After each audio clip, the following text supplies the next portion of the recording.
अपना डायग्नोसिस देखा तो हमें देखा कि हमें तनाव भी होता है, हमें गुस्सा भी आ जाता है।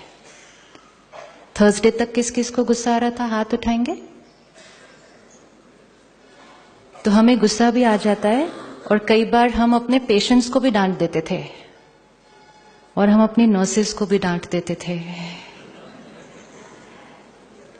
परमात्मा हमें सिखाते हैं कि गुस्सा करना, तनाव, ईर्ष्या, फियर, ये एक नेगेटिव वाइब्रेशन क्रिएट कर रहा है, पहले हमारे अंदर, फिर हमारे से हमारी टीम की तरफ जो हमारे साथ उस हेल्थ केयर का हिस्सा है, एंड मोस्ट इम्पोर्टेंट फिर हम सब की एनर्जी टुगेदर उस पेशेंट की तरफ और पेशेंट का परिवार जो आया है।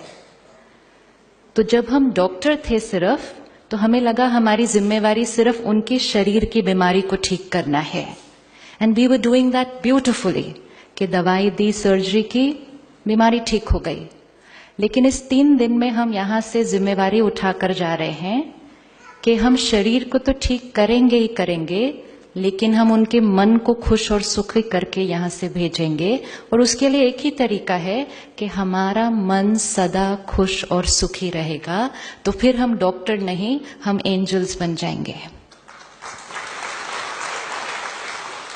और इसीलिए बहुत जगहों पर हम 3 दिन से सुन रहे हैं, टबैको छोड़ते हैं, अल्कोहल छोड़ते हैं, नॉनवेज छोड़ते हैं। इन सब ने गुस्सा छोड़ा है यहां 3 दिन के अंदर। I hope I'm taking guarantee. Yes? Can I take guarantee? Yes? हाथ उठाएं, कौन कौन गुस्सा बाबा के घर छोड़ के जा रहा है।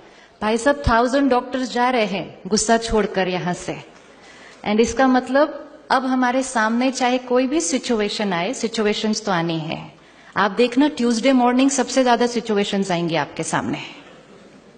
जनरली हम फील करते हैं कि जब हम कोई प्रतिज्ञा करते हैं और कुछ करना शुरू करते हैं तो ऐसा लगता है चैलेंजेस बढ़ते जा रहे हैं, ज्यादा बड़ी बड़ी बातें सामने आ रही हैं। इट्स नॉट बिकॉज चैलेंजेस बढ़ते जा रहे हैं, इट्स बिकॉज आज हम पहली बार देख रहे हैं कि बात आएगी और हमें शांत रहना है। तो हम दिन में कई बार गिनना शुरू कर देते हैं, वो बात भी आई मैं चुप रहा, वो बात भी आई मैं चुप रहा, वो बात भी आई तब भी मैं चुप रहा, और इतनी बड़ी बात आई तो भी मैं शांत रहा। तो हम थोड़ा सा गिनती करना शुरू कर देते हैं। पहले हम कभी गिनती नहीं करते थे, वो बात आई मैं गुस्सा किया, वो बात भी आई तो भी मैं गुस्सा किया, हमने कभी गिनती नहीं किया।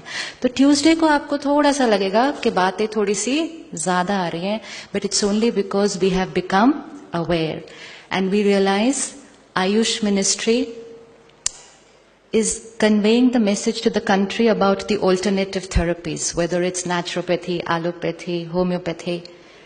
Few people can do Ayurveda, few people can do homeopathy, few people can do naturopathy, but everybody can do mind therapy. Everybody can do mind therapy? Yes?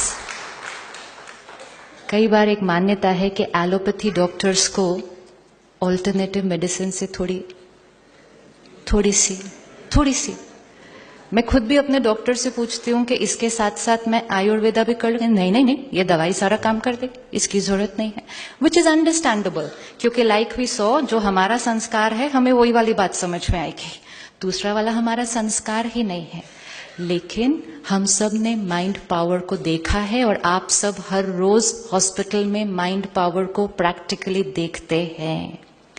आप सब ने ये एक्सपीरियंस किया होगा कि अलग अलग पेशेंट्स, आप डॉक्टर सेम, आपका स्किल सेम, आपकी दवा सेम, आपका हॉस्पिटल का एनवायरनमेंट सेम, लेकिन पेशेंट्स की हीलिंग अलग अलग होती है। यस और नो?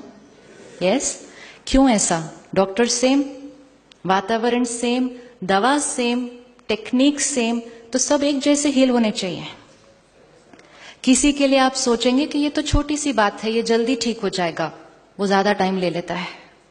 किसी के लिए आप सोचेंगे ये तो शायद ठीक ही नहीं हो पाएगा, बहुत टाइम लगने वाला है, वो जल्दी ठीक हो जाता है। वो who is playing the role over there? क्यों आपकी प्रेडिक्शन कई बार सही नहीं निकलती किसी के इलाज के बारे में? किसका रोल प्ले हो रहा है? There is that healer within, वो माइंड पावर जो हर पेशेंट की अलग अलग है। अब अगर हम इस पूरी इक्वेशन को देख लें कि शरीर का इलाज करने के लिए पेशेंट के मन की स्थिति का बहुत इंपॉर्टेंट रोल है और पेशेंट की मन की स्थिति को ठीक करने के लिए हीलर की मन की स्थिति का बहुत इंपॉर्टेंट रोल है। तो अगर हीलर शांत तो पेशेंट शांत और दोनों की एनर्जी मिलके शरीर के साथ मिरेकल करके दिखा देगी। And that's why when we take this mind therapy back to where we have come from, we are not going back the same today evening. Life is going to be very different from tomorrow because we are going to start using a very powerful tool of healing. हर एक जो हमारे सामने आएगा कल से, वो हमारे लिए सिर्फ एक पेशेंट नहीं होगा। वो कौन होगा? फरिश्तों के लिए वो कौन होगा? वो एक प्योर आत्मा है और परमात्मा ने हमें निमित्त बनाया है उसका इलाज करने के लिए और वो हमारा फॉर्च्यून है। जैसे जैसे हम ये थॉट्स और वाइब्रेशंस क्रिएट करते जाएंगे, हमारी जो एनर्जी फील्ड है वो बहुत प्योर बन जाएगी। उससे एक बहुत बड़ा काम होने वाला है। थोड़े सालों से कुछ एक, बहुत कम लेकिन कुछ एक डॉक्टर्स के कर्मों के कारण